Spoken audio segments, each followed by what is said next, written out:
In accordance with Wisconsin open meetings law, the required public notice of this meeting ran on Friday, June 13th, and the issue of Waukesha Freeman was posted on the LCCA website and on the front entry doors of both school campuses. The LCCA mission is to train the minds and improve the hearts of young people through a content-rich classical education in the liberal arts and sciences with instruction in the principles of moral character and civic virtue. Please rise and join me in reciting the Pledge of Allegiance. Pledge allegiance to the flag of the United States of America and to the republic for which it stands, one nation, under God, indivisible, with liberty and justice for all.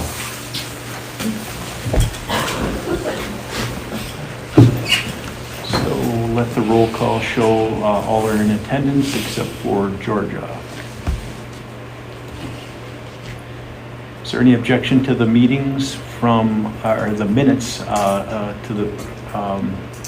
from the May, my date here was May meeting. Okay, that's good. Okay, so no objections. The agenda, I didn't ask about the agenda. Any objections to the agenda for this week? Okay. No objection, notes and agenda are approved. All right, so next item is the response to public comments from last week, and we had one, and it was from Maureen, and it actually covered a couple different items, so I'll try and address each of those separately. So the first one, and I'll summarize some of the questions that were in there, and some maybe were more comments than questions, but I want to try and respond the best I can to them. So first was, how can we expect our community to respond when we spent $450,000 in one campus and have nothing to show for it? I don't want to keep repeating what I said in prior meetings, but I just want to, I guess, reiterate, especially since the current board either wasn't here or some of us were maybe just involved at the end of the process, that the construction costs and the enrollment costs evolved pretty significantly over the course of that one campus project. And I also want to remind everyone that financing to pay for the project was in place through the municipal bond offering through Baird. So the board could have moved forward with this project if chosen, but didn't, because ultimately felt like we'd be putting the school's long-term financial health at risk if we did. So, certainly would concur that, we don't have a lot to show for that money at this point. But, a lot of those decisions that need to be made were only clear with the benefit of hindsight. Now, the other thing that was noted in the comment was a large donation was being used to sort of cover a failed outcome. And the one thing I also wanted to make clear here was that $250,000 of that donation that was made by the Knight Foundation was earmarked specifically to cover the budget shortfall because of the one campus project that did not ultimately go through. So, that was the ask of the foundation. So I just wanted to point that out because it wasn't money being reallocated for the building to cover those costs. $250,000 of that donation was specifically earmarked for covering those one campus costs from the project that was terminated. Another question that was raised was what process is in place to make sure future money is spent judiciously by the board. There's three things I identified here that I think are different than last time that will help us in the future. We had engaged multiple third-party experts to help with the school financial and enrollment projections, and those were companies with expertise also in locating and building school projects. So that was Clifton Larson Allen, Triune 3, and Building Solutions. So they were brought in later towards the end of the project and continued on to help us and are available for engagement in the future. We're still using Clifton Larson Allen right now to run some projections for us. We've added real estate experience to the board in John Wu, and we designated him now the point person on the one campus project. And then The third thing, that I want to mention is we've added that standing one campus agenda item, for better transparency, keep the community better informed along the way as this project progresses. Another question you had raised was how can we reestablish trust, continue to get more funding, and keep the community support? So first, I think anytime anybody feels that trust is lost in a situation, it takes time and a reason to believe things have changed to reestablish it. So I firmly believe that if we had offered better transparency during that one campus planning process, you may feel differently about how responsible the board had after it. And we want to make sure that doesn't happen again, which is why we've added that item to the agenda, and it's going to remain there at least as long as some influence over the agenda. As far as getting more funding, we're currently in the process of trying to hire a director of advancement. Mark is working on that. We do have one serving in the interim in Tim Ditloff. And with strategic planning, which we did the last couple of days, one of the things we set up or committed to was creating a working group with a 90-day target for creating a formal fundraising plan. And I don't know if you were here a few months ago, but Tim Ditloff was here, or was by video, and talked a little bit about getting that process going and really on the time. So those are some things we're doing in order to re-engage and further gather support for that project. And then the last thing you had asked was, would you be open to creating a committee of parents skilled in business and real estate to help in the future? So as I just mentioned, we have that 90-day goal to formalize this capital campaign to raise funds for one campus. Goal after that will be to create a more formal strategy to pursue properties. So, numerous committee members, including Erica being one of them, have told us about available properties and opportunities recently, and I would encourage them to consider doing so. Because of the stage we're at, I'm not sure we're ready to form that committee with the expertise, and I haven't presented this to the entire board, but I can say that I think a working group that would incorporate more LCCA community involvement, where there's some expertise. I think it's an idea we seriously consider when we got to a new project where that could be used. So, you're welcome. All right, so we do have one new public comment from Erica, and it is on the exit survey. Hi, so I'm Erica Urban. I just wanted to make a quick little note. I received the exit survey. So out of my 4 children, my oldest is going into freshman year, so we ended up pulling him at the end of this year for a different high school. But I received the exit survey, and what I'm concerned about is the fact that it is not anonymous. And for me, I don't mind sharing my input on everything, but I've heard from a few families that they're nervous to do it for the reason that I still have 2 children at the school that would have to live with if I say something negative about the school and why we were pulling our child. But I've heard from other parents that they're too nervous to even fill it out because it's not anonymous. So I would, for the future, if you want real answers from families on why they're pulling their children, make it anonymous, unless there's a reason why it's not. And then one quick question, since you brought up John Moo with the real estate, I was looking over the funding and the leasing, and I'm shocked at how much we are paying as a school for leasing this building and the other building and the pods. It is disheartening, and yes. So I wanted to ask John Moo personally, is this the best use of money? And the fact that we're leasing, but we still have to pay for repairs such as the roof and the driveway and everything, is that the best use of money for? I know that we're stuck in a hard place, but that funding keeps increasing and we're not getting anything better for it. So I know that you're looking at the one campus, but just looking at the projection for next year, they're just going to keep increasing the leases. So that's it. Thank you, Eric.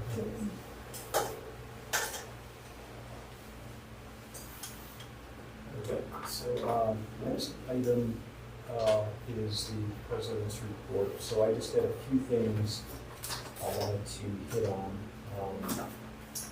So first of those, we have someone who expressed interest in being a new board member and appears to be potentially a good fit. So I would be meeting with this person preliminarily later this week, and then if we determine there was a potential fit there, then I'll bring that to the board for further vetting and discussion.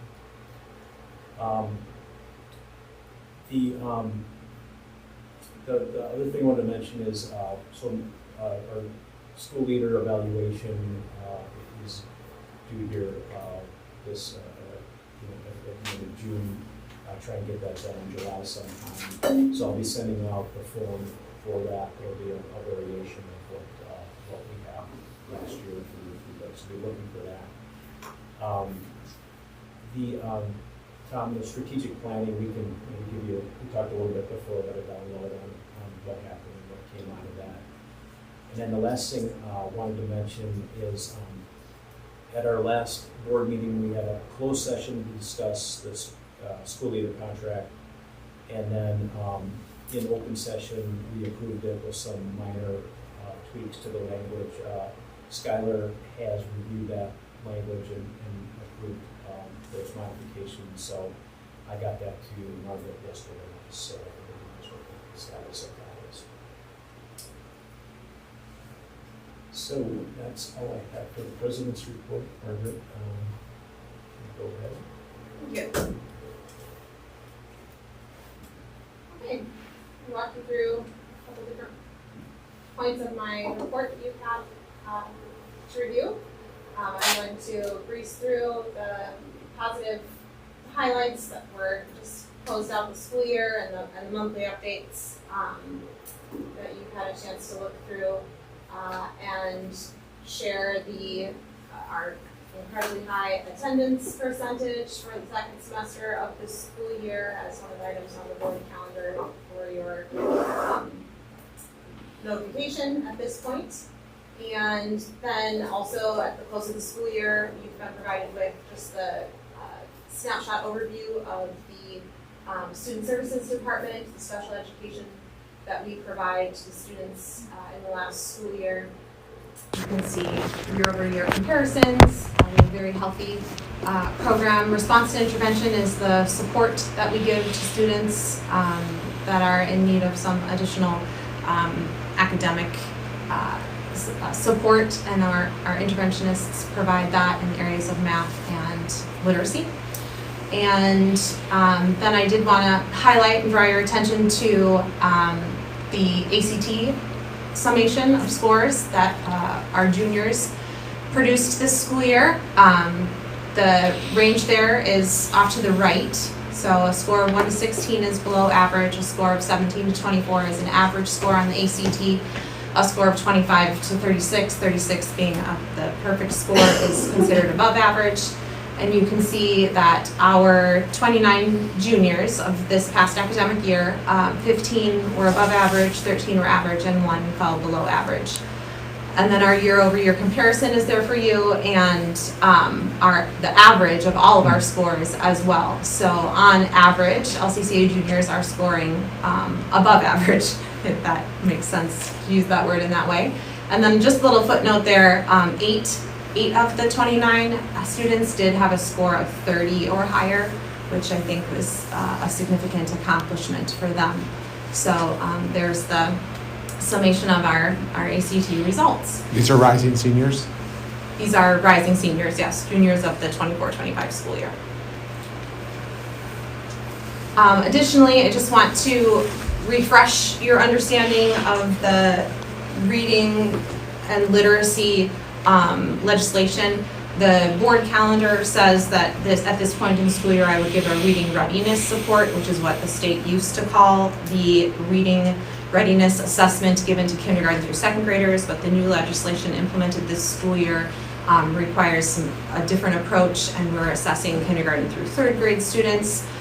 So I do not have year-over-year comparisons because this is year 1 of Act 20, but we did follow through and are compliant in all aspects of that legislation, and we had 30 students across kindergarten through third grade who fell below the 25th percentile. And then those students receive an individualized reading plan, which then is implemented by their teachers. And 8 of those students have already exited their reading plan, which means by the second assessment of the school year, they showed growth and had exceeded the expectation in which the reading plan would be required. So we are very pleased. Our literacy program is top notch, and therefore these are excellent numbers, and we are pleased to be implementing and getting our Act 20 compliance protocols implemented this school year.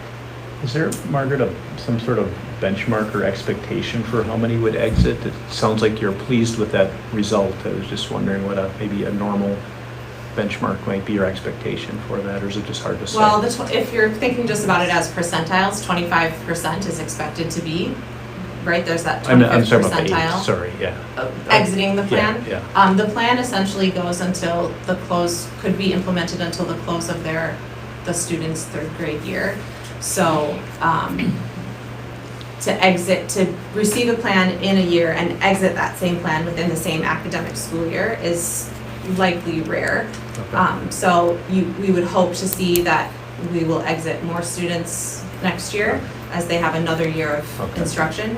But we're also taking on a whole set of kindergartners. It'll be interesting, Sure. the statistics year over year, like how this is going to play out. So But- considering it's 1 year, that's a positive Right. outcome. Mhm, definitely. Question, follow up. They're in this program, currently year 3, or not in the program 3rd year, but in the 3rd grade. They don't sufficiently meet that definition. Are they considered to be exiting the reading plan at that point? How do they continue to receive The accelerated assistance? promotion policy that is under your review right now on deck for approval explains Okay. what would happen. We would consider retention, but take into account a lot of other variables. Thank you. Take this test at the beginning of the year.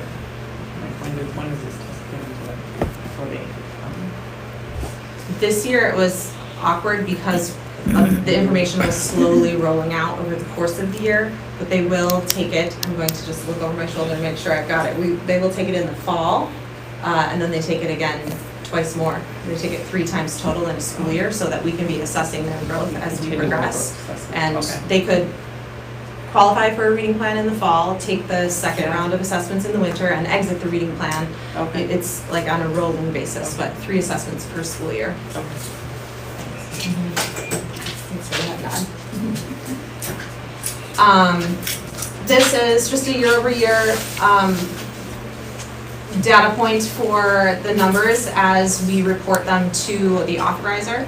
Again, the enrollment requirement is that the average of our student count in September and the January count would be above 95% of our budgeted full-time enrollment. So there are the numbers for you that we were actually over our budgeted count, so very healthy as far as the enrollment numbers were concerned for last year. And when I say last year, I mean the 24-25 school year. And that's the final budget number, correct? The final budget of the final number of the 24-25 budget, the one that So we're the closing at October the end one. of this month, was 560. And our average count for the year, based on the September submission and the January submission and the DPI's calculations, was 561. So But we were a the- student over what we budgeted for. So the budgeted number, was that the preliminary or the final budget number? Final.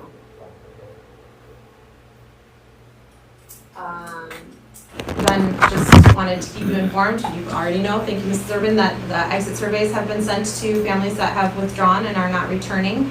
And again, that information will be summarized and presented to the board in October, which we have done in the past as well. Here are just a snapshot of a few of the numbers we've been tracking over the last few months. Our applications continues to climb, so 220 students thus far, as of the 12th of this month, have enrolled or put in an application. And our number of accepted seats was 101 as of the 12th. A snapshot view of where we stand as of the 12th, before I submitted my paperwork to you all. You can see the counts of total seats in each grade level, the available seats, and the waitlist numbers there on that chart. And so we feel we're in a really strong place, still pursuing and marketing those open seats and hoping to entice some more students. The financials for your review. One moment while I pull up my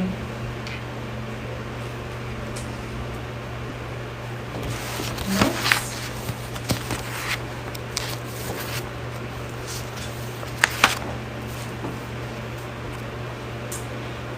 You'll have noticed as you reviewed the different reports that the revenue we received in May included gala revenue and earnings on investments with Edward Jones and Waukesha State Bank.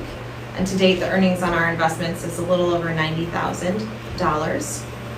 Our expenditures, as communicated via the income statement, included facility vendors, third-party employment agencies, some IT purchases that are to be reimbursed by the waiver grant. Some of our final claims will reimburse those. The food expenditures were tied to the gala and the graduation reception. And the non-capital equipment expenditures consist of furniture and fixture purchases, desks, lockers, tables, chairs, shelving, that sort of thing. Also to be reimbursed in our final claims to the startup grant. In the bank reconciliation report, the bank statement for checking account is reconciled to a little over $214,000. The money market account reconciles to a little over $987,000. The Waukesha State Bank CD was a little over $104,000. And the Edward Jones reconciles to the ending balance of $795,500. Our total cash on hand equates to about 121 days of cash on hand, and we do have a $500,000 line of credit that remains undrawn, but is there for us should we ever need it. In the budget versus actual report that you reviewed, we're at about 79% of the budgeted amount as it pertains to the salaries and benefits. You'll notice a couple different line items just to draw to your attention. We had some maintenance on the building here at East in line 324. We had the communication line 350, the communication line with our internet, the phone system, the central office systems that we employ, the board docs that you all utilize for tracking things. We're on track for the academic year in that expenditures. The non-capital equipment, most will be submitted in our final claims against the grant. Textbook expenses, line 470, are a little higher due to we're replacing some books that have worn through in our 4 years. We're also purchasing some new curriculum. And again, all of that will also be, the new curriculum expenses will be reimbursed in our final claims to the grant. We have no change from last month to the non-capital hardware, and purchases of any laptops or any new tech equipment are also being submitted for reimbursement in our final claims to the grant.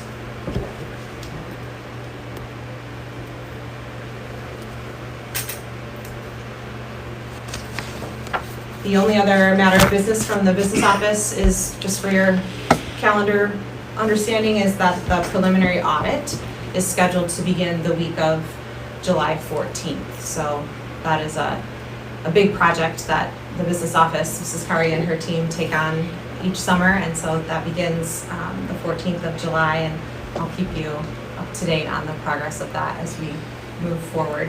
But we will use Clifton Larson Allen again to oversee and perform that task for us. The other thing I wanted to mention, usually this is my last slide of the month, but I wanted to also call to your attention that the authorizer annual touch point or review took place this past month, and I met with representation from the Waukesha County Executive Office and a representative from Works, who is their back office facilitator in helping them authorize us and oversee us. It was an excellent meeting, and the representative for Mr. Farrell forwarded after the meeting the statement from Paul after being brought up to date on all the things that we've been doing. It was exceptionally high praise. He shared with everyone that when he is on his required call with the Department of Public Instruction, it lasts very minimal time because everything is check, check, check, check, check. And the representative from the DPI only ever has great things to say, which I want to publicly recognize as a shout out to Mrs. Kari and her team in the business office, because DPI mostly keeps tabs on the financials of everything. And so the fact that we're compliant in all ways and always have our I's dotted and our T's crossed, I believe, was the compliment that was given to our authorizer in praise of LCCA. So I was very excited to hear that and thank the business office under Mrs. Kari's leadership for all of their excellent work. Good. Great job. Yeah, congratulations, that's great. Then the next, I might have to quick send a text here because we do have the survey results from the Family Satisfaction Survey that was disseminated early April, I believe that was, and the third-party vendor will be joining us. And I'll just send her, I gave her a target of about 6:30, 6:45, so I'm a little running ahead, so I will let her know to join us. And she will present and walk you through her summation of the data that was collected there. So let me get our Teams meeting started. Were there any other questions on the previous content of my report that I can answer while I'm getting situated here? Once you're settled, I have one I can ask you about this.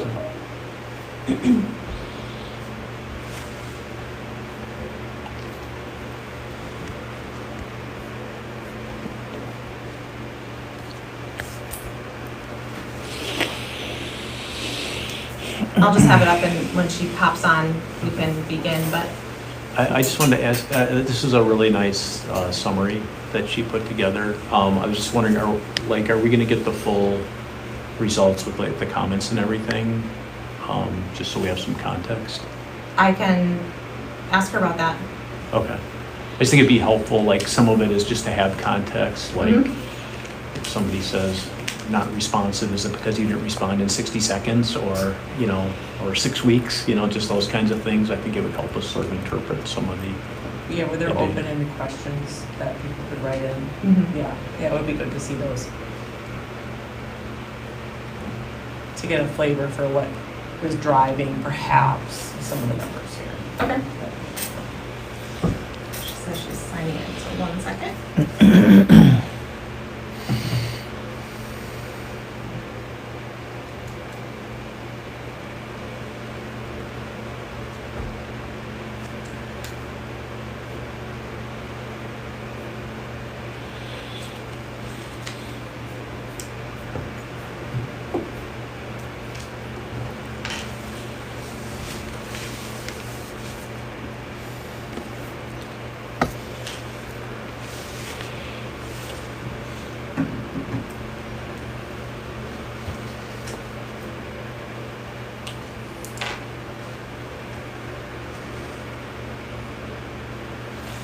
While we're waiting, Margaret, could you just talk a little bit about this sort of the process with this? Did you meet with her afterwards and then she gave you this summary and talked through the results? Is that how that worked? Yes, in order for me to understand kind of the high-level top compliments and constructive feedback so that I could design my responsive action items. Okay. Mm-hmm. And she's not with the firm, she's on her own. 1 second, let me just get her in here. Yeah.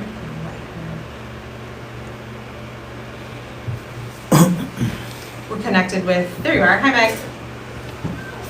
Let me turn up my volume here. We were just kind of talking introductory level And I was about to say that we have partnered with Meg through connection through Brannigan Inc. And so, oh, if anyone else is in, you'll have to mute your speakers. Sorry. Okay. All right.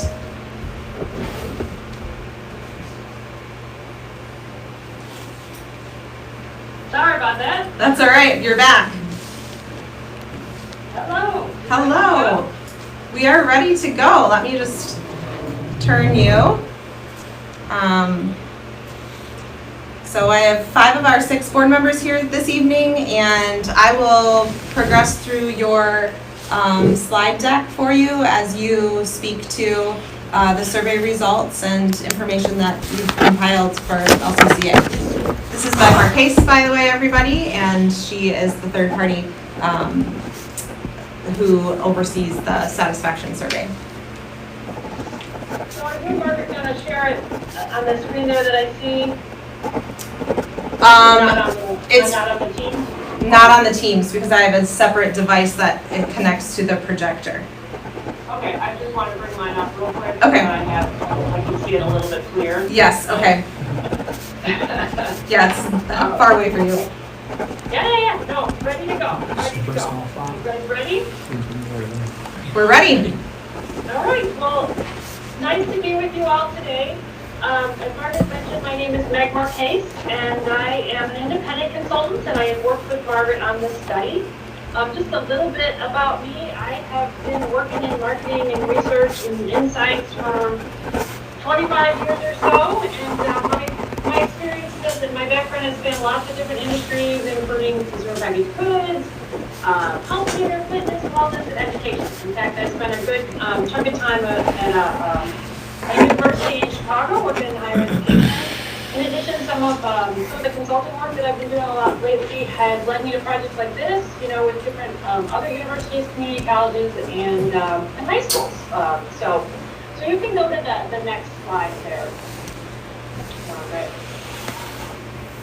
Yes. Okay. So this really just gives you guys a background on what we did and why we did it. It's really helpful for if you're looking at this down the road. You kind of want to remember what did we do and why did we do all this. So we'll just go through this quickly to orient everybody on what we did and why. So since this board, was founded in 2021, they have been surveying the families. Really, it's a customer satisfaction study. And, this survey really is trying to get a sense of experiences, expectations, strengths, areas for improvement. We did it again in 2025. We did it earlier this year in April, at the beginning of April. We had the study in the field for about 3 weeks. I know that some of you might have read this beforehand. The survey questions that we're going to go through today, the results from that, really are adapted from the Hillsdale model. And we made modifications, to address the specific LCCA needs. So what you're going to see here moving forward is really just a top line of results. We're going to compare this year's data to last year's data.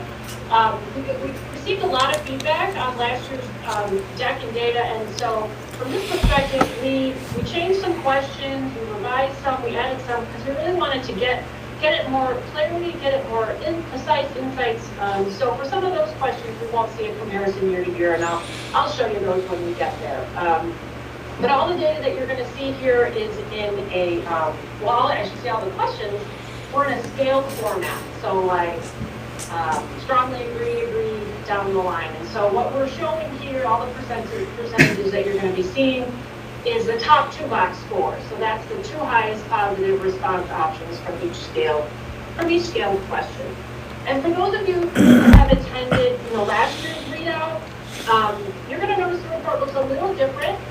Again, we received some feedback that last year's report was a bit too long, a bit too cumbersome. So this year we're really focused on the most impactful data, really that provides a sense of just overall satisfaction and among the community, the school community, and really helps us to identify the key action items moving forward.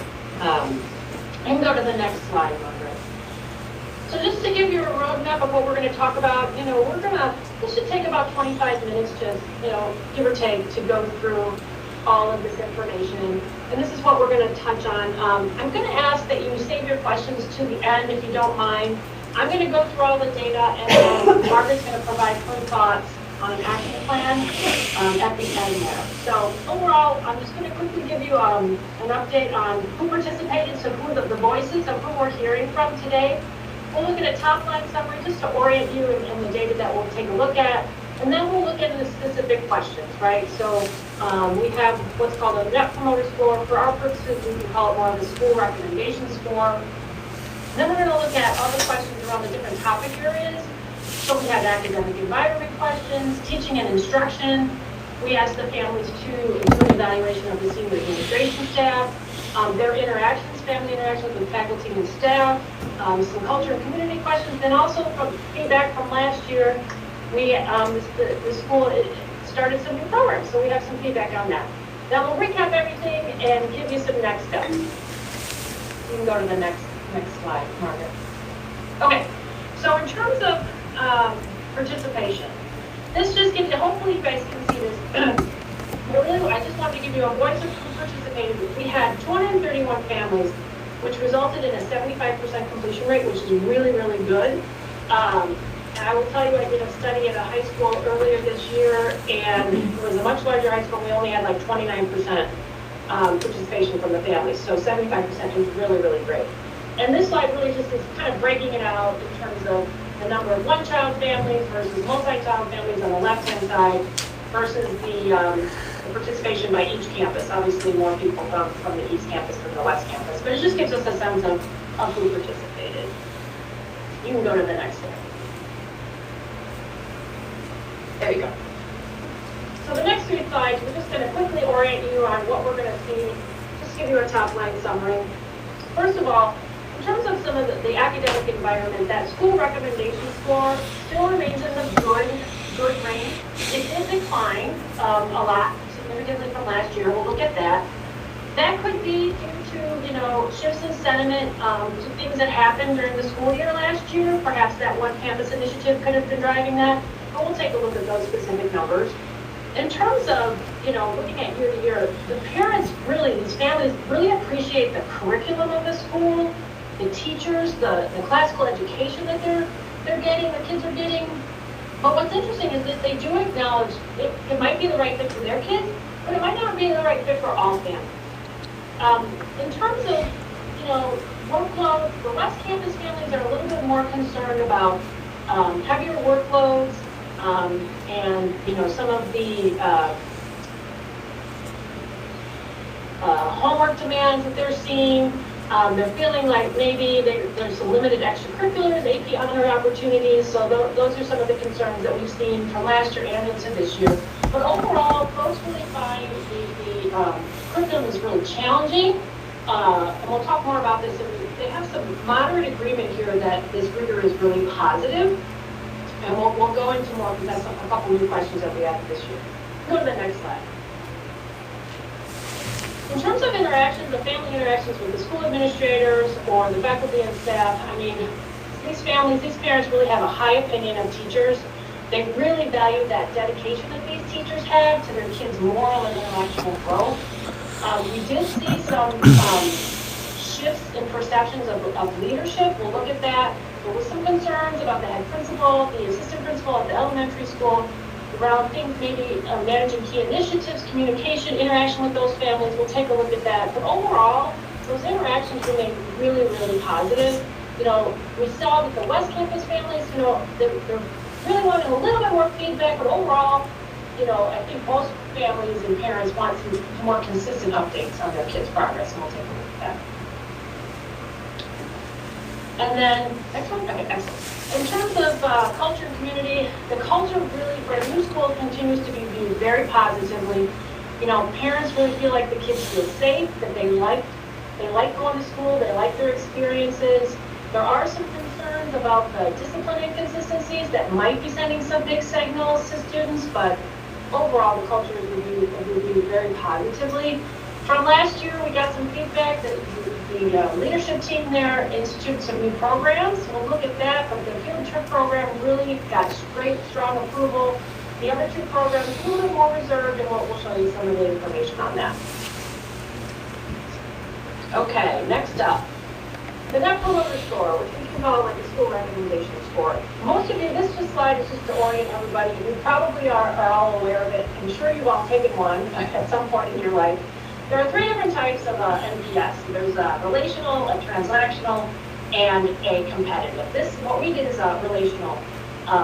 And most of you probably taking a transactional where if you go to a hotel or you stay at a hotel or buy something, you automatically get served up this question, on a scale of 0 to 10, how likely to recommend it.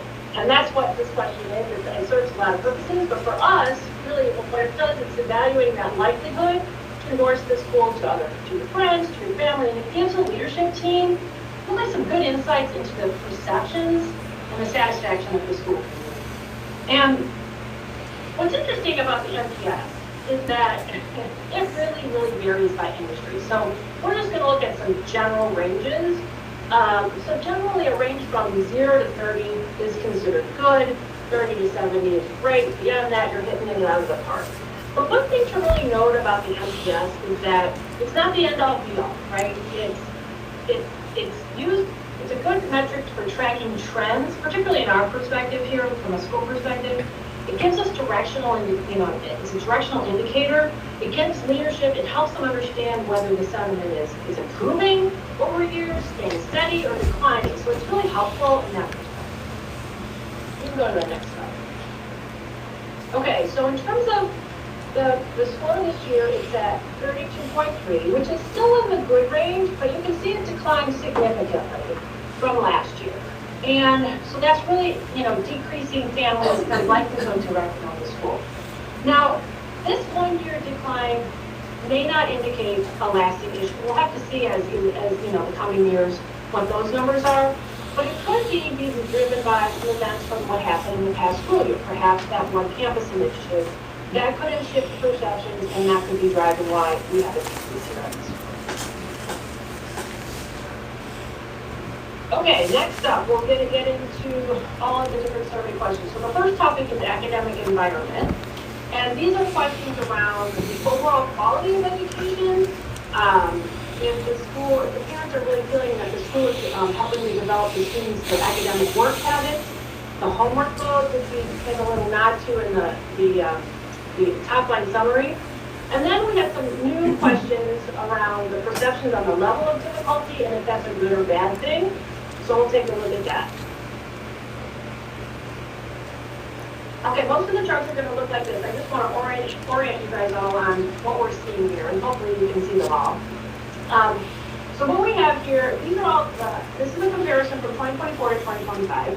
So the 2024 top 2 box data is on the left-hand side, and the 2025 is on the right-hand side.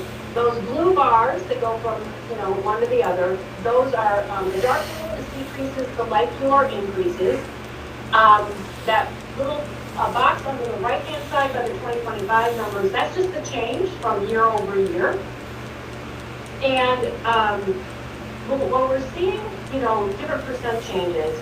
I just want to give you, in terms of looking at that variation, if we're seeing a change from 5 or 6% either way, that's kind of typically within the range of normal variation, so we're not really that concerned. Once it gets beyond that, then it's worth noting and worth paying closer attention to. But what we're seeing here with the academic environment is that things are really very steady compared to last year. Really strong scores, for the overall quality of education. In terms of that, it's very, very high. Supporting the development of academic work habits is great. That workload at the East Campus is in the good range. It's the West Campus that things still remains a concern. That was a concern last year as well. You go to the next slide. Yeah, so this was, we wanted to get at something a little bit more definitive in terms of the level of difficulty this year. So we specifically asked, the families to rate their perceptions of the level of academics. And we did it on a difficulty scale, so from very difficult to very. And 91% said it was either very difficult or somewhat difficult.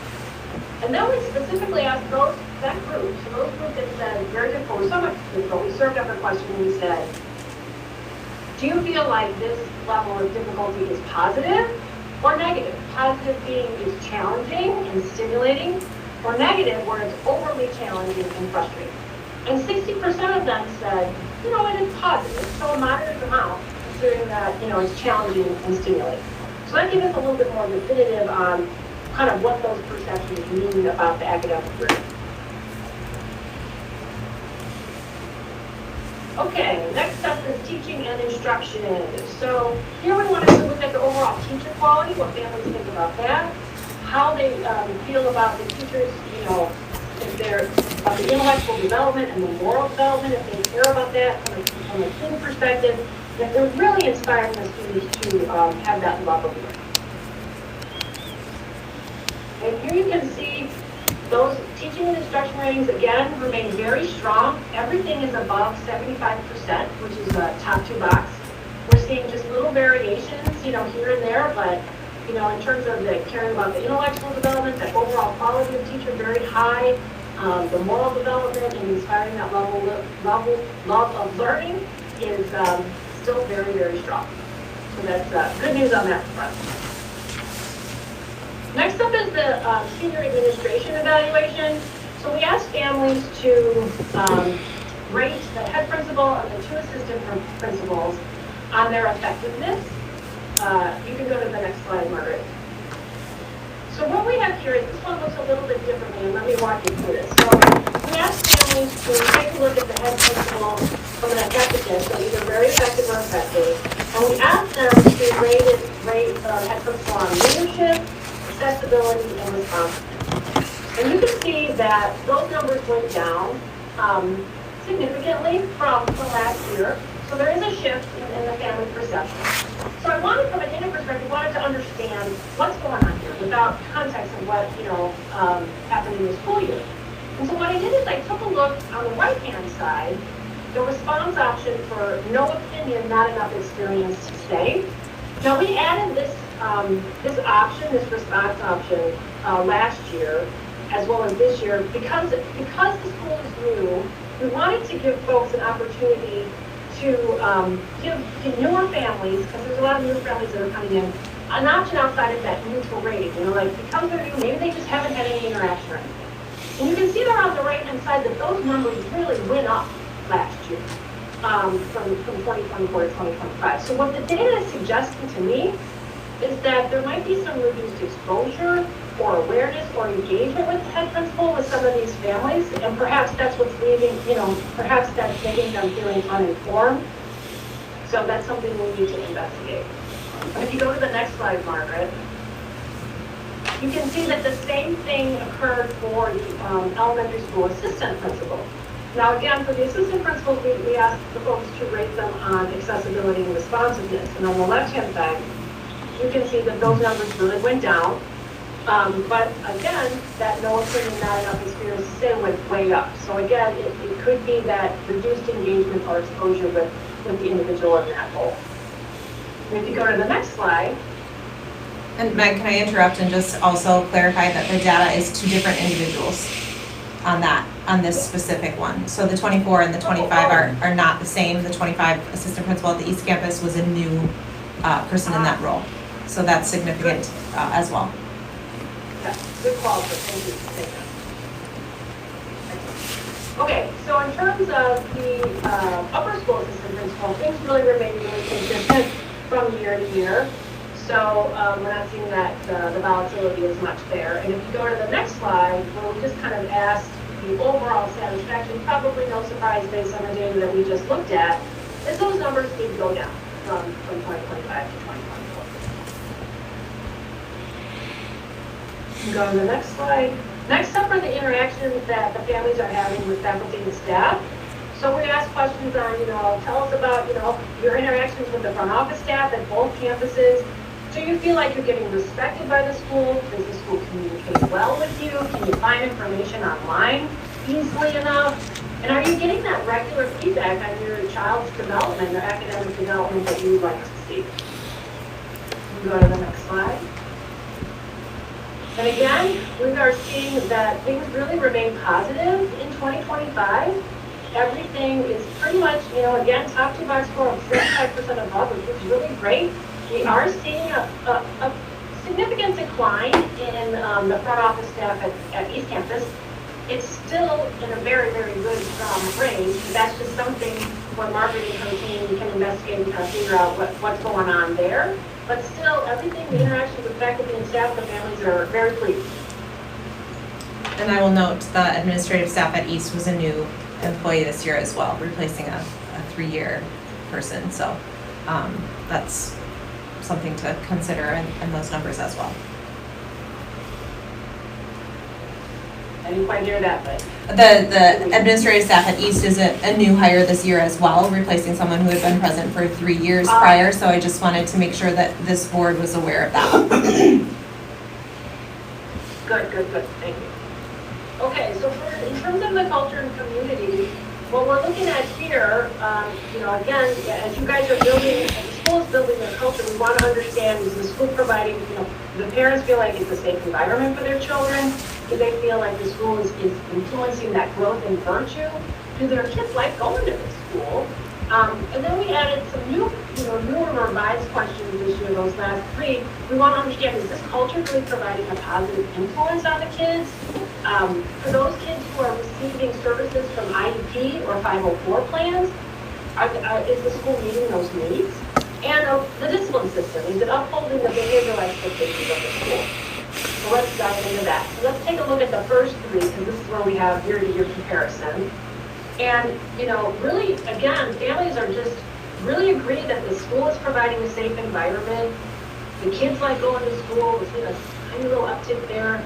And it's supporting the students' growth and virtue. So again, very strong ratings here for culture and community.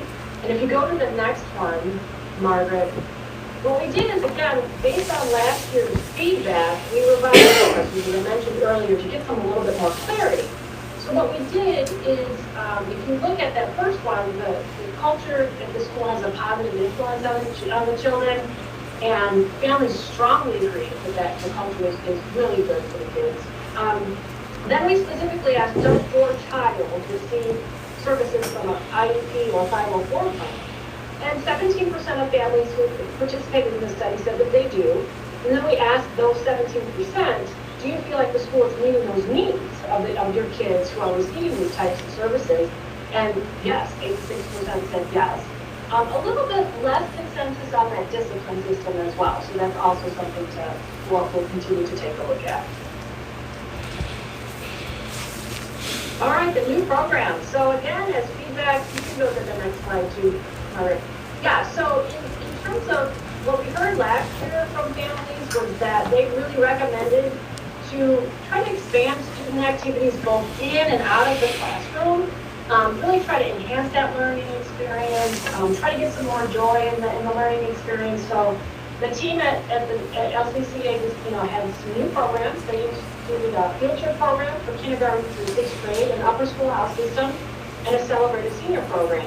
And you can see that, at the top there, that's the field trip program, and that really strong response, very positively. Whereas the other two, a little bit more reserved, a little bit more moderate in the ability of the first year of those programs. Okay, so now you can go to the next chart.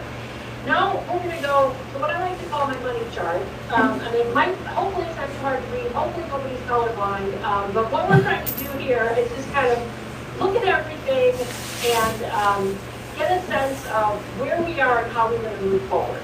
And so we have 4 different columns here, and what the one on the left is, these are the things that the school is just really, really doing well, hitting it out of the park. In the middle, that second column, that's where the school is really holding steady, still really strong. The third column, those are areas where the school needs to do some work, and then the fourth column is how we're going to take action on that. And it's color-coded based on those the survey topics that we just went through. And so the framework that I came up with for this, these 4 columns is on the left-hand side, where LCCA is doing really, really well. We have the top 2 box of 85% or better. Okay, And so what's involved in that bucket is, from an academic environment perspective, the overall quality of education hitting it out of the park. In terms of teaching and instruction, the families feel like the teacher really cares about the intellectual development of the kids, the quality of those teachers. That orangey color there, and the interaction with faculty and staff, so the West Campus front office is really helpful. Families are feeling like they're really treated with respect. That pink red color, that's the culture and community areas.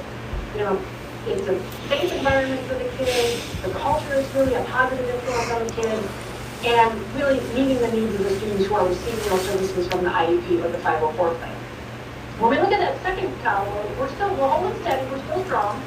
That's where the framework here is that the top two box goals between 70 and 84%. And so we're holding steady here from an academic environment perspective, supporting the development of the kids' work habits. That forward vote on the East Campus. In terms of teaching instruction, the families are feeling that the teachers are really caring about the moral development, and they really inspire that love of learning. From an interaction perspective with faculty and staff, the families, they're finding the information online pretty well. They feel like the school is communicating pretty well. The East Campus front office staff is pretty good, and they're regularly receiving feedback on their kids' academic development, so they would probably like a little bit more of that.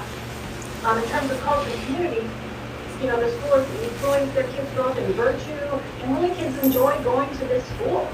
And in terms of the senior administrators, the accessibility of the upper school assistant principal, that's strong, and the field trip program that we just mentioned, the kindergarten through 6th grade program. Now that third column of things that we work on, this is where the top two boxes is less than 70%. So it's that homeless vote on the West Campus, and we noticed that come up a few times, and that came up last year a few times. It's that leadership, accessibility, and responsiveness, the overall satisfaction with the senior administration. It's the discipline system upholding our behavioral expectations, and it's the two new programs that might need a little bit more time to get people used to, the upper schoolhouse system, and then the Celebrate a Senior program. So like I said, that's kind of the money chart. The fourth column here is how we're going to invest in, and I'm going to turn it over to Margaret, so she can walk us through her action plan. Thank you, Meg. Okay, so in reviewing this information, this data, Meg's summation and synthesis of everything that she consolidated and understood, I focused with my team on these 4 areas for an action plan. And in regards to the homework load and the feedback we received on that, we do implement a shared assessment calendar in the upper school, and we will continue to utilize that, but improve the use of it in a few different ways. We'll tap into teachers and their feedback when we all return in August to fine-tune the exact ways that we can better utilize that tool. We may modify the format, but we will look for teacher input toward effectiveness and efficiency. We also will implement a bi-weekly homework spot check in which administration and faculty together assess overall homework and assignments. So we do have spot checks in place, but we are going to increase the frequency of those to a bi-weekly communication and bring those spot checks to the forefront more regularly than we have in the past. My action plan, there we go. Our action plan toward the feedback on the discipline system is to enhance the structure of that system with the faculty in August, sharing revised procedures that the administrative team is reviewing and revising over the summer months, with the focus of enhancing clarity and internal understanding. A two-campus approach makes its own challenge of consistency and in application and broad understanding as it relates to a variety of school-age children. So we will incorporate those conversations with the teachers and the faculty as well. We also will implement, again, a more frequent review of procedures with faculty by doing so quarterly in the upcoming school year. So a touch point with faculty and staff quarterly on the discipline system and the implementation of it over the course of the school year. As far as accessibility and responsiveness of leadership, as being finding ourselves stretched somewhat thin, bouncing between two campuses and managing everything, we need to be more intentional about our accessibility and our relationship with parents and families. So we will set up quarterly events. The details of all that and logistics of that are to be determined over the course of the summer, as we are a little tight on space to invite parents in for a coffee or some type of presentation, or even just a kind of an open gathering to mingle and get to know one another within fellowship. I'll have to look to outside vendors and opportunities and assess budgetary possibilities, but that is an intention where we will provide more opportunity for families to come in and interact, mingle, rub elbows, if you will, with the administrative team. And then finally, as we really considered our new programs, we, by nature of them being new, have a plethora of tweaks and kind of changes and even some things we want to just try totally differently just to see if there's improvement there. But we do think that we need to maintain the house system and the Celebrate a Senior system for a few more years just to get a sense of what takes root in our community. And as they become more traditional and more annual, they'll become better known as well. So we'd like a few more years of feedback to really assess their overall quality and influence on our community. So as far as action plan, we would like to focus on kind of those 4 areas and take action in these ways over the course of the next school year with an intent toward improvement and more effective, positive effectiveness and efficiency in those things. Okay, I think that wraps up our Meg's presentation and my contribution as far as action items. Are you open to taking questions, Meg? Yeah, anybody has any? Happy to. Tyler? I've got a couple.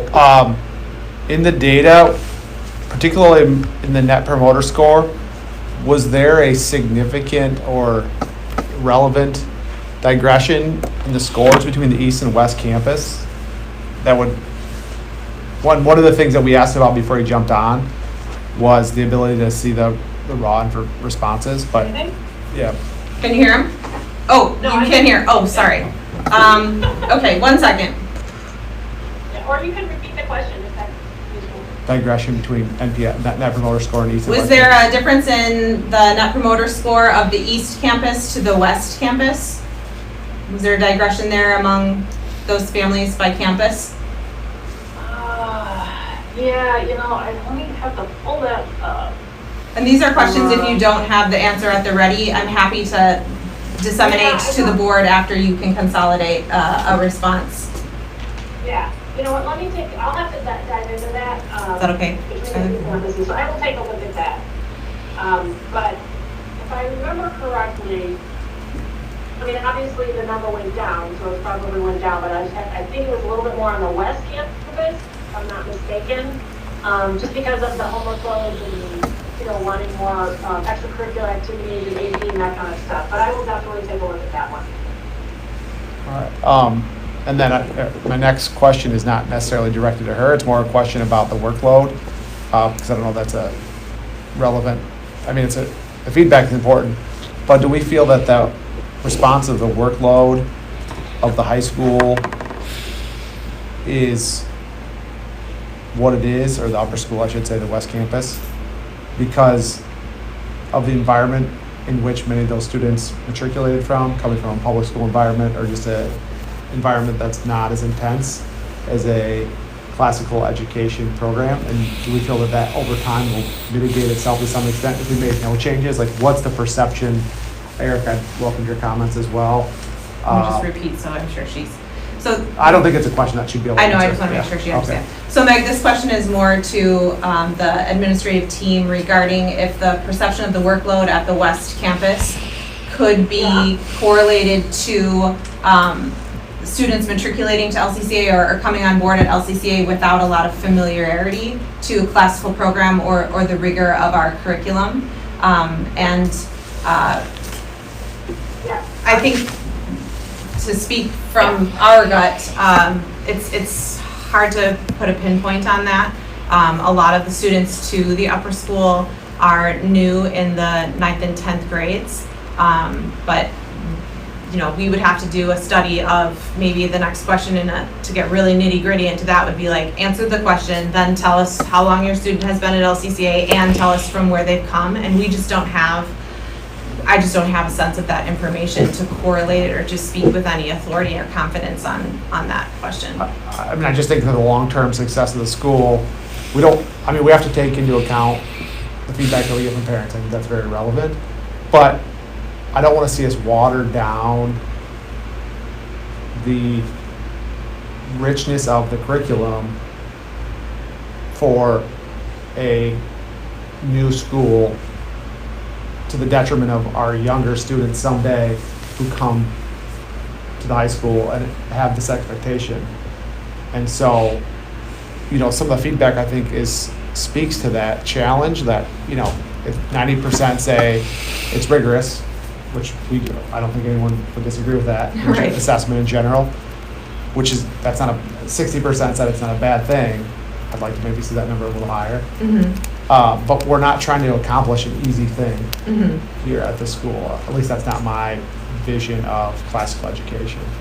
So I think that's a tough balance. And so I think, again, we don't want people to fail, but I think we have to be mindful of that. And I just encourage, you all to balance those very competing and challenging. It's not an easy task. You're not being asked to do something simple there, but that's what came to mind with those. I mean, my kids attend a classical school, and the level of work that they do is significantly more than what I did in public school. Mm-hmm. It blows my mind, but they're just used to it.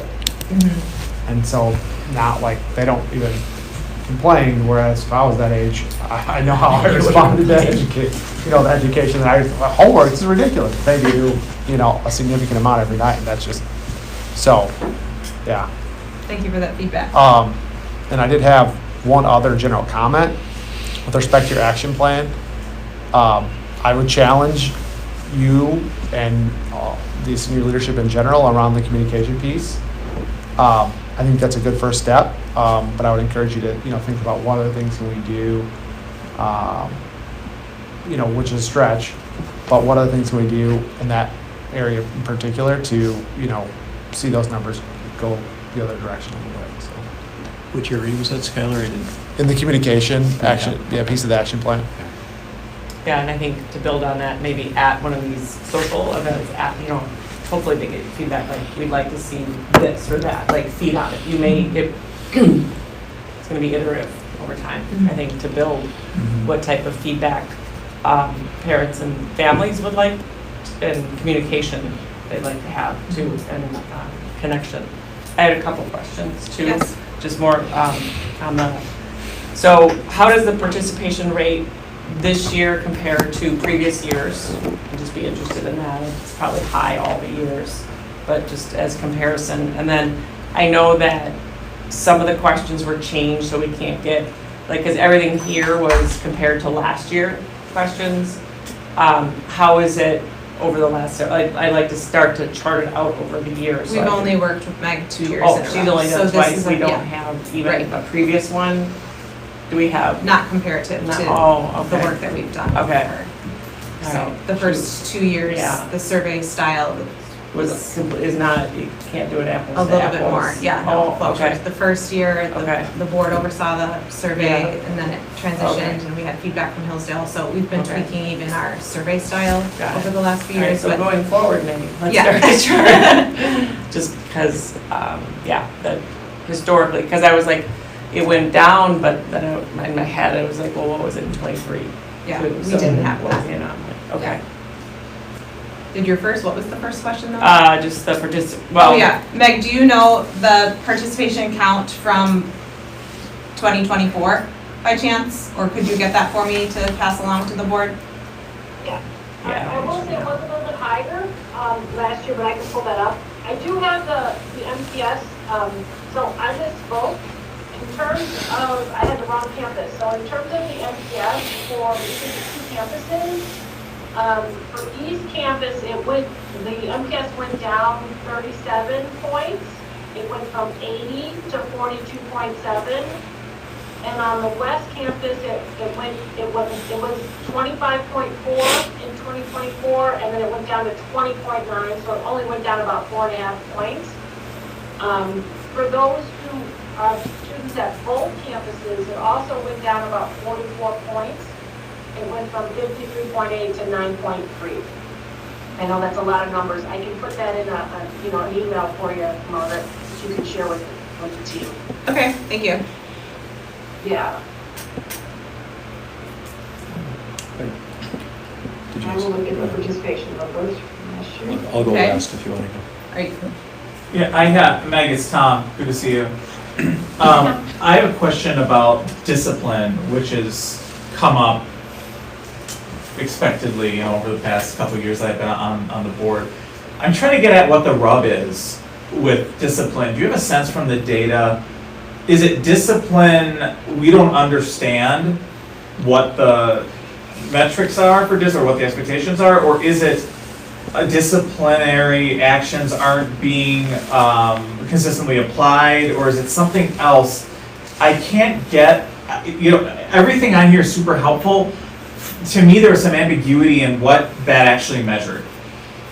The discipline, yeah. I think, and that's probably another question, and we tried to refine it from last year to this year. Sounds like we might need to refine it again, if we go ahead and do this next year. I think, based on looking at all the information, Tom, I think it's more on the consistency of the discipline. I think, based on some of the information, some may feel like it's not consistent from campus to campus or from classroom to classroom. So I think that might be what's driving it. Okay. But we'd have to do a little bit of a deeper dive, I think, to get it a little bit more definitively. Okay, that's helpful, thanks. Is that helpful? Yeah, it is, and I think, a lot of this stuff, as you're having these, everybody uses this word intentional, but these meetings with that parent can come to, maybe you'll get more color on that to drill down from them. any others? Yeah, can I ask a question? Because I know we do these things like with purpose, and I know that you take them seriously. So I often do find those surveys, they don't necessarily get at the root of a issue, but something at the surface. So two main parts, but the first one, so for example, in the data or anything, is there any insights as to what the actual concern is? So let's take difficulty, for example. Like typically I could see concern with difficulty is not necessarily rooted in actually being concerned that the work is hard. Concern with difficulty is a lot of times worried about if you can't overcome the difficulty, the consequences of that. So if it's difficult and you can't make the grade, and it's difficult to get into college because that's what you think, then that becomes a concern. So do you have insights as to like what the actual concern is? Because, like Skylar was talking about, like challenging, like getting kids to excel, pushing them in their academics is great. Like, do you have any idea the underlying concern, the worry? Like, what are we worried about? Is it worrying about getting to college? Is it worrying about getting into programs? Like, what is it? Could you hear any of that, Meg? No. If I can synthesize, Yeah. let me know if I don't get it. The question regarding difficulty, is there any way to drill down and understand the underlying concern? If we know, parents are coming in knowing that our curriculum is on the rigorous end and knowing what classical education has higher demands on students, then what is the underlying worry regarding level of difficulty? Is there any information I or? think there's no definitive data, but I think it's probably more perception versus reality. It's like they might understand from a brand perspective, what classical education means, but until they're in it, and what their kids are going through, that's perhaps why, they're thinking, oh, maybe this is a little bit too much, if that makes any sense. I don't know if you can hear me. Yes, Yeah. yes, thank Good. you. Okay. I do have a number on the participation. I went back and looked it up. Okay, Sorry. no, go It ahead. was, in 2024, we had 284 families participate. And I don't remember how many out of how many it was. So you might have that, Margaret, in your notes somewhere. It's in the but- low 80s, if I remember correctly. Sounds I would have to go and look back, but we can, it'll be in the minutes. Yeah, it's not markedly It's not more. less. No. It's not materially less. Okay, that's fine. Thanks, So the Meg. numbers did go down, but still strong. Yeah. They're very strong. So, and then, sorry, the other question, is probably more so for you. So I'm curious as to how you interpret this, particularly because you work to come up with an action plan, and I know you take action plans seriously. So I know they're derived out of something and with a lot of thought behind it. So I'm curious, like, how do you think about that? Because I could see, so on the surface, you have a presentation, you put up something like an MPS score, which there's a lot of known flaws in MPS, just as a general matter. But you put up a number and it's like, it was really high and now it's not that high. So on the surface, it's like, whoa, okay. And then there's like the feedback about accessibility, so on and so forth. So on one hand, you might look at that and like, okay, there's some things to work on. And mind you, everyone always has something to work on and improve. Okay, fine, let's put that aside. But then on the other hand, if it's coming out that seems like people are really happy with the quality of education, which is pretty good. That's awesome, I think. And kids are pretty excited to be at the school, again, really good. And everyone's really happy with teachers, of which objectively, I kind of put in a big bucket. Objectively, what do I task leadership of school to be in charge with? Finding great teachers. And the teachers are great. So, okay, so objectively, I would say I'm pretty happy with leadership, I think. So when you look at that and you're kind of thinking for yourself, like, what am I supposed to work on improving in the face of this feedback?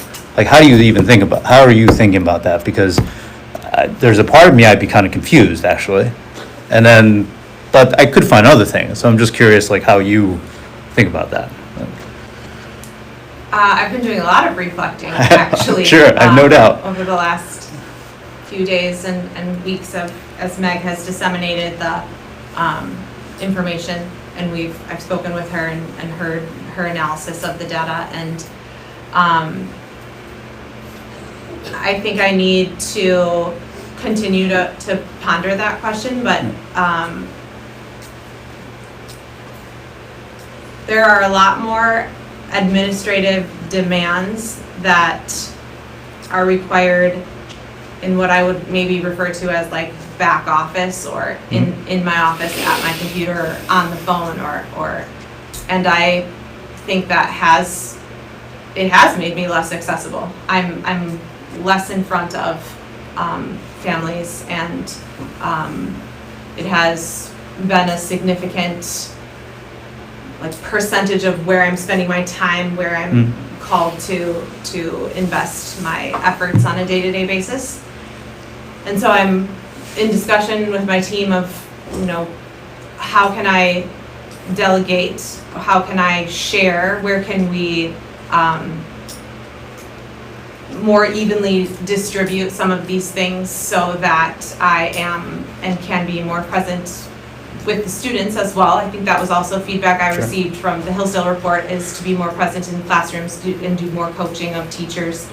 But then to also engage more often with families, be more present with parents in opportunities and things like that. So it's an interesting juggle. I also was like, someday I need to track how much time I spend in my car in a week-to-week basis, back and forth, because that eats up a lot of my opportunity to engage. a lot of my phone calls happened at that time, so I'm still working. Yeah, I think just a juggling and a balancing and a how am I prioritizing my time and how can I rely more heavily on my team because I have a phenomenal team, or how can we best tweak our responsibilities and our different roles. I think there's also, I need to consider my communication style and my effectiveness in that, and what might I do differently to foster positive connections and relations with parents and the broader community. So I think that is a great question, and it's one that I'm pondering, wrestling with, if you will, and I think I appreciate greatly the feedback. It's both helpful and humbling, and my passion is for LCCA to succeed and to build a phenomenal group of teachers, as you say, to foster and promote our mission and our curriculum and the effect that we have on the students and the families. So I'm grateful for the information that we've received through the survey, and specific to me and my roles and responsibilities, and I am taking it certainly to heart, but in specificity, I'm not sure that I can answer, because I'm not sure how yet I'm going to do things differently. It might be a little bit of trial and error at the early start of, how Always is. and so, but I do have a goal and an aim for improvement. Well, I think most of Couple more questions, Meg. Yeah. Sorry, that one was me. These are more for you too, but I think most of the questions were asked already, but just a couple. One, I guess, is a suggestion, which you can do with it what you want. But when we do these events, we talked about with the parents an opportunity to come in and talk with leadership. One format I thought might be useful is to discuss some of these things that come up, like discipline would be a good example. Like, let's make that our topic today.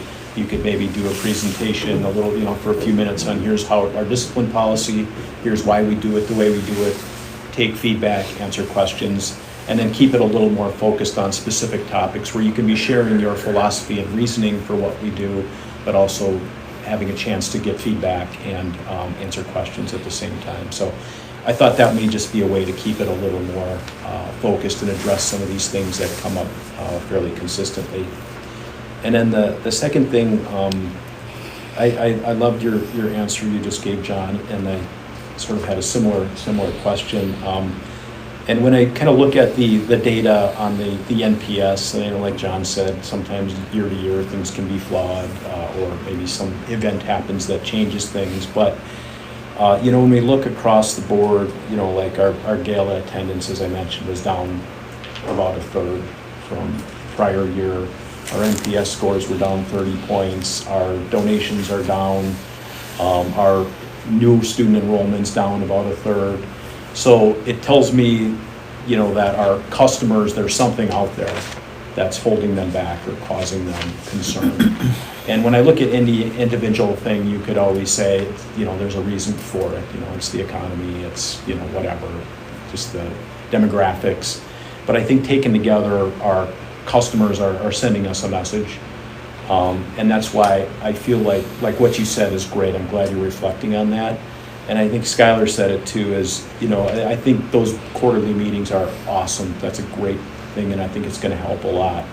But I wonder if we did, once you sort of reflect on this, if we could even come back with more, like we're going to do the quarterly meetings, but here's other things we're going to focus on. Sort of this kind of shock and awe response here to this concern, because I look at it and like John said, there's a lot of good things going on in the school. People are really happy with it, but there's something that seems to be bothering them. And I feel like, since we're in a people business, and if I was in my day job, and I saw a company and saw that going on at the company, I'd be concerned, and I'd probably be thinking, should I be selling their stock? But this is a lot of good things going for us. It's very,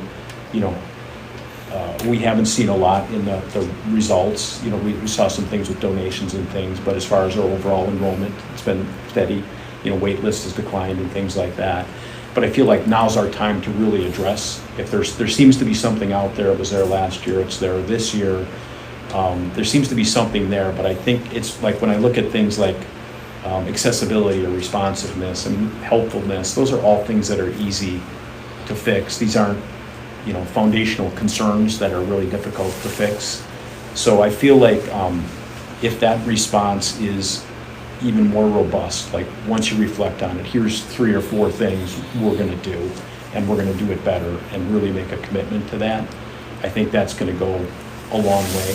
I think a lot of the things we do well, maybe with a certain segment of the population, you know, the school doesn't get as much credit for it because of that. They're being held back by something else out there identifiable, whether they feel they're not being responded to or, you know, heard or whatever it is. I feel like those are fixable things, and if we really focus on it, we can heal that before it becomes something bigger. So I guess that would be to Skylar's point. I think this is a great step, is to do the quarterly meetings. At least in my opinion, I think doing it on a topic, at one topic at a time would be great. And I think having maybe multiple things that we can say, here's what we're going to work on this year in order to improve that, I think that would be really helpful. I know we talked about this before, and it's a hot button of mine, but I just really feel, I feel like that's an area that just with effort and focus, I won't say effort because, you know, we're doing other things too, but really focusing and making a priority, it's an area we can really make significant progress on. I'll just add to, I think we're a really good, maybe great school, based in part by the feedback that we have here. And I think we're challenging this area in particular because we can be an exceptional school. We can be the leader in maybe the community. And I mean, that's ultimately what we want. But I think overall, we're doing a really good job, and we want to do an exceptional job. So thanks for your effort and leadership, Margaret. I totally agree. John, where you were going, you kind of read my mind with how you kind of set up your first comment. When you're looking at these different, I'll call them buckets, respectfully. Awesome, gold buckets, whatever. There's so much good going on. And one acute positive of this is the areas to focus on, there's a handful, and they're in stark relief now. Like, we know what they are. And I like your action plan, and you might think of other stuff. And, you know, having this connection with our stakeholders, and also remembering and being mindful that good faith relationships go both ways. That has to be part of the equation here. I think this is an exceptional school. This is a snapshot. It is a sobering snapshot in terms of trends, like we have to be aware of them. But I like the plan that you sketched out. It makes sense, and I think you have a great team. And every interaction I have is top notch. Looking forward to see what comes. It's like we talked about planning, you know, being the elite school, the great school, it's the good to great. And those are the things that I think just a clear step we can make to go from, or get closer to great from good. But I really appreciate your like self-reflection on this and thinking about it and taking it seriously. It seems like you just have to find more hours in the day. If you figure out how to do that, let me know. Okay. Because I would appreciate how to do that. Anything else for Meg while she's still on? Besides our incredible gratitude for all of your work and all of your consolidation and ability to synthesize it all into a great report. Yeah, and I would just, say one thing. I've been looking at this data now for 2 years, and a lot of times on these customer satisfaction, we lean into the negative, right? But I think there was a quote from Bill Gates that says, "Your most unhappy customers are your greatest source of learning," and that's what we're doing here. We're learning, and typically people who are unhappy, they chirp the most, but sometimes that's good because it really identifies things that we want to work on. But from my perspective, I've done a few of these studies at other schools, and you guys are in really good shape. I know it's hard sometimes to focus on, all the things that you need to improve on. You guys are a few years into this, right? And you're still finding your way, you're still kind of working on trial and error with your policies and procedures, what does work and what doesn't work, and you're identifying your culture and your brand identity. But I will tell you from a brand perspective, what I'm seeing in the data is that, people really, your families, they like the rigorous curriculum. Not too rigorous, but they really like it. They love the classical and value-based education and that limited use of technology. So, I think from a data perspective, you guys are in really, really good shape for being in business for a few years. There's a lot of companies that, sometimes come on the scene, right? And then their CEOs or their founders yeah, we've been an overnight success and it took us 10 to 15 years to get there, so it's, so I just wanted to add that before I sign off. Okay. That's helpful right now. Thank you so much, Meg. We really appreciate your time. Yep, take care. Bye-bye. And that concludes my report. We were ahead of schedule when you started. I was ahead of schedule. All right, one campus update. Jen, I know you don't have a lot, but I just thought maybe just a quick update of strategic planning, what we came up with, and then I don't know if you have an answer to Erica's question at this point, or if you want to answer that next week. Next month, I should say, yeah. not next week. Well, I'll ask a clarifying question, if that's okay. Erica, just on your question, appreciate the question, and kind of come back to you with a question, so that you best prepare a response for you. What is that concern relative to? The fact that that money is not going towards a one campus and that you're seeing the trend on the prices going up instead of I don't know who negotiated the original lease, and I understand that inflation and prices are going up everywhere, but just seeing the numbers that next year we're going to be putting out even more and the year after is even more, but yet we're paying for the construction problems, issues with the building, all these different things as if we own the place, but we're leasing. So who negotiated what we're paying? I just see that's a lot of wasted money on a building.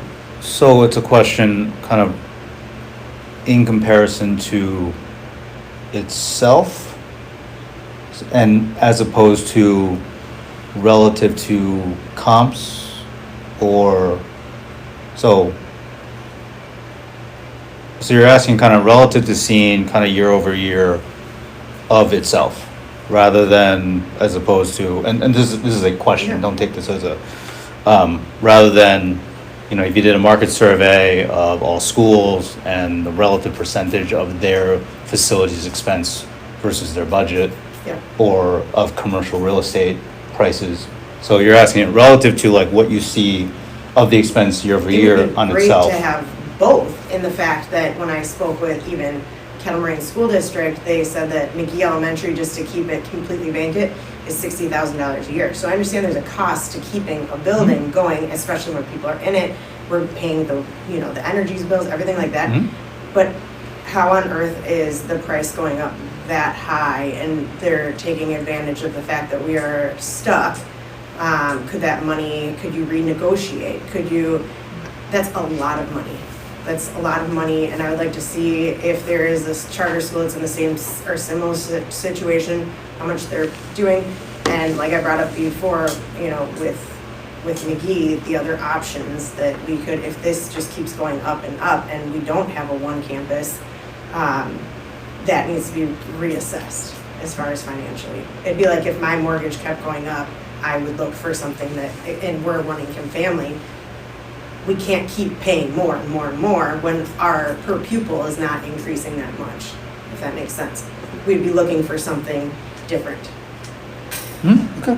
No. Again, that was more so understanding your question. It was just shocking. It was eye-awakening to see that document in. Sure. Thanks. And then, the rest of the one campus, no update on, there's no real update to give, as we've talked about. And I think we agree, one campus effort for right now is going to be focused on really capital raising and putting ourselves in a strong financial position to go take on pursuing one campus. And a lot of that is going to be driven out of strategic planning, which we just spent the last couple of days, 16 hours of session on, and I think we all came out of it pretty positively with a lot of energy and momentum to put together a strategic plan, vision-driven action items, so on and so forth, leading up to what will be a fulsome capital campaign effort. Yeah, so, and I kind of stole John's thunder at the beginning there. We had sort of the 90 days focus on the capital campaign, then start focusing on the best way to locate properties. And then, within 3 years, the goal would be to be in that campus. So hopefully that will coincide with our lease, and that will be our last lease, if all goes as planned. Can you renegotiate that or not? That's something. That will, we'll talk next. Yeah, we'll get that next. Okay. Thanks. Okay, great, thank you, John.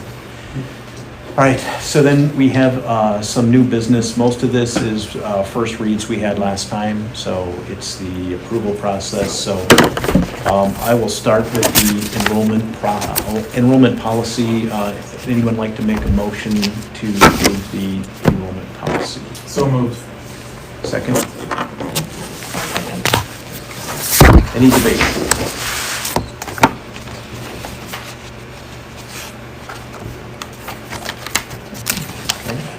So the question is whether to approve the enrollment policy. Those in favor say aye. Aye. Those opposed, nay. Okay, the ayes have it, and the motion carries. Second one, 3rd to 4th grade promotion policy. This again is another one. We had a first read last week, and the one Margaret referred to earlier today with your questions, Skylar. Would anyone like to make a motion to approve the 3rd to 4th grade promotion policy? I move to approve the policy. Second. Thank you. Any debate? When I looked at this policy, it was almost specifically dedicated to reading, but not other topics. It's the required policy within the Act 20 literacy, so it has to be that specific literacy. But there would be other instances. I'm proficient in reading, but maybe math or another subject. The rest of our promotion criteria is within the family handbook. Okay. This is the one that will be looped in there as required by Wisconsin Act 20 legislation. So, modeled after their kind of template. Does this kick in 27 or start in 27? Is that? That's right. Okay. Do we plan to implement it before then as a No. practice? So now we just follow our handbook, Right. which is not too dissimilar to something like this, or? It takes into account the other academic subject areas. Yeah. Any other questions or thoughts? Okay, so question is whether to approve the 3rd to 4th grade promotion policy. Those in favor say aye. Aye. Opposed, nay. Ayes have it, so the motion carries. Uniform policy, again, another first read we had last time. Would anyone like to make a motion to approve the uniform policy? Second? Anyone? Second. All right, any debate on the uniform policy? Can you just ask a question about this? Because it occurred to me, I don't really know. Like, what's the basis or the impetus for making any changes at all? Like, was it a parental feedback thing? Was it people, like, staff kind of sat around and talked about whose ideas come about that say we should Yeah. change anything? We didn't change anything other than correcting because of the 6th grade move and the balance. We changed that out. Okay. And then we also just added the color of black for girls' leggings and things. Yeah, that was Because that's, the teacher feedback is so, it's really difficult in passing to actually be like, oh, is that blue or is that black? You know, when you're, at least for ladies, when you're trying to figure out what to wear with the black pants, you're like, wait, are these pants black or are they blue? Okay. I struggle with that.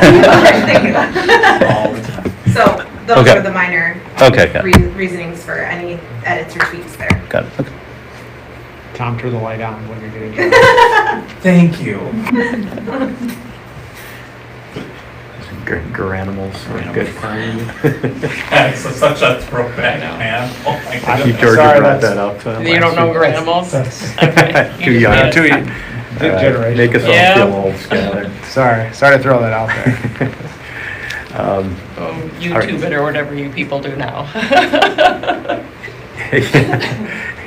Any other debate or thoughts on the uniform policy before we vote?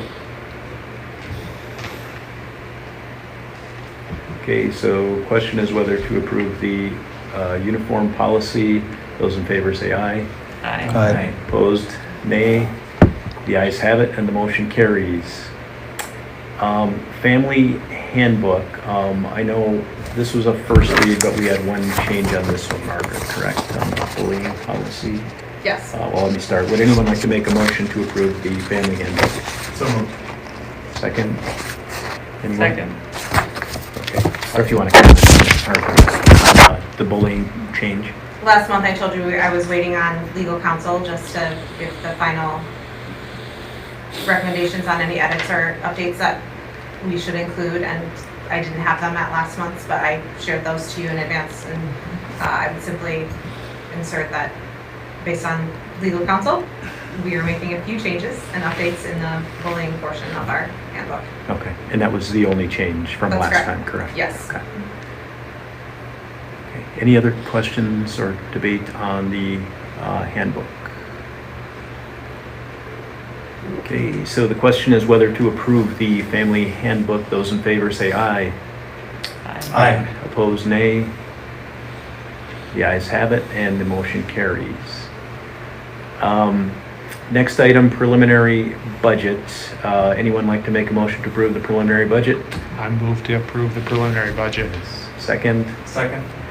Okay, so on the preliminary budget, Margaret did provide a couple items that were requested last time. One was the software budget, and then the other one was the administration to total, the breakdown of administration and faculty salaries, and then also the employee breakdown, full-time, part-time.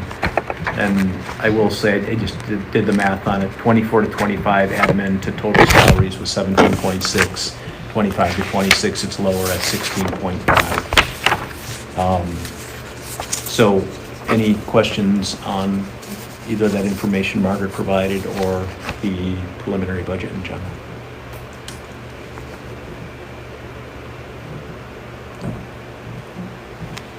Good, John?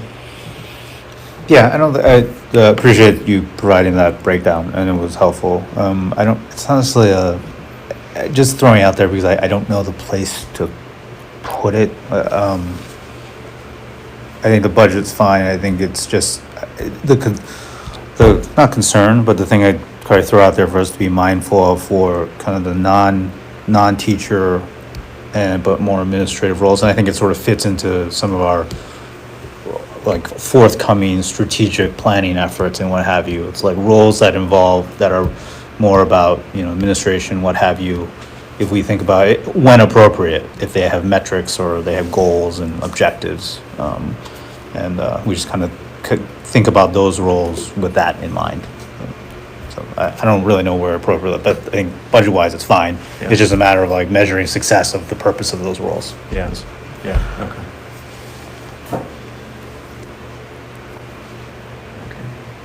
So question is whether to approve the preliminary budget. Those in favor say aye.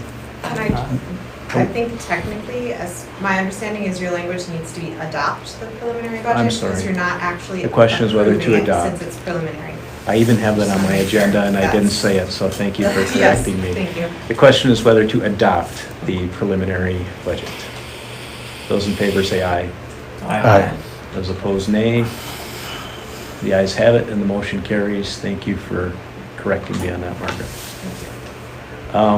So this last one we didn't talk about last time, but it was brought to our attention as the a resolution regarding the registered agent, which I will have, maybe Ellen can explain Yeah. here in a second, Yep. but I'll just start. Would anyone like to make a motion to approve the resolution regarding the registered agent? Second? Second. Okay, Ellen, do you want to Yeah, explain what's it's in it? pretty easy. Christina Borax was the, since the inception of the school, has been the registered agent for the school. Since she's no longer on the board or has any other former role, it doesn't make any sense for her to be the registered agent for the school. And then instead of then naming a particular person, we'll name the board president as it designates. So as that changes over time, we don't have to. A title. We don't have to do it every time. So this just simply changes it from specifically to Christina to the board president. And then that directs the school to make all the modifications on all the forms where that appears. So any other questions on that? I didn't know if that one needed a first read since it's about 3 sentences long. Yeah, I think we're good. Yeah, okay. Okay, so the question is whether to approve the resolution regarding making the president the registered agent. Those in favor say aye. Aye. Opposed, nay. The ayes have it, and the motion carries. So last thing I had on the agenda was just the governance model update. I sort of had that as a standing item. And I think we talked about this as strategic planning, that we will, now that we got through the planning, one of our 90-day goals is to draft all those policies related to that at one time, review and approve those at one time rather than piecemeal like we started before. So that was another one of our 90-day goals that came out of strategic planning. So just a reminder there, and Tom, just to keep you in the loop since you weren't at planning. So with that, would someone like to make a motion to adjourn the meeting? So Second. All right, all in favor say aye. Aye. Opposed, nay. Meeting adjourned at 7:48 PM.